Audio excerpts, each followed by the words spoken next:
Students, এটা হলো 2016 সালে এনটিপিসিতে পড়া অঙ্ক। এখানে বলেছে গসাগু 24 হলে লসাগু কত। তাহলে আমাদের তার আগে জানতে হবে যে লসাগুকে গসাগু দ্বারা পুরোপুরি ভাগ করা যায়, তার মানে যে উত্তরটা হবে তাকে 24 দ্বারা পুরোপুরি ভাগ করা যায়।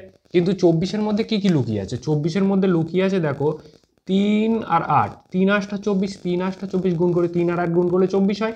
তাহলে যে সংখ্যাকে 24 দ্বারা ভাগ করা যায় সেই সংখ্যাকে অবশ্যই 3 দ্বারা ভাগ করা যাবে অথবা 8 দ্বারা ভাগ করা যাবে। তাহলে এর মধ্যে যেটাকে 3 দ্বারা ভাগ করা যাবে সেই সংখ্যাটাই উত্তর হবে। 3 দ্বারা ভাগ করার নিয়ম কি? 3 দ্বারা ভাগ করার নিয়ম হলো ওই ডিজিটগুলো যোগ করলে যে সংখ্যাটা 3 দ্বারা ভাগ যাবে তার ডিজিটগুলোর যোগফল 3 দ্বারা ভাগ যায়। যেমন 118 যোগফল কত? 118 ডিজিটগুলোর যোগফল 1 আর 1 2, 2 আর 8 10। 10 কি 3 দ্বারা বিভাজ্য? 10 3 দ্বারা বিভাজ্য না, তাহলে এই সংখ্যাটাও 3 দ্বারা বিভাজ্য না। আচ্ছা, এর ডিজিটগুলো যোগ করলে কত হয়? 4 আর 1 5, 5 আর 4 9, 9 কি 3 দ্বারা বিভাজ্য? হ্যাঁ 3 দ্বারা বিভাজ্য, তাহলে এটা উত্তর হতে পারে। এইগুলো দেখি, এটা 1 আর 2 3, 3 আর 8 11, 11 কি 3 দ্বারা বিভাজ্য? না 3 দ্বারা বিভাজ্য না, তাহলে এই সংখ্যাটাও 3 দ্বারা বিভাজ্য না।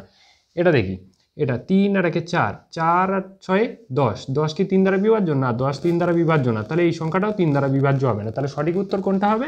144।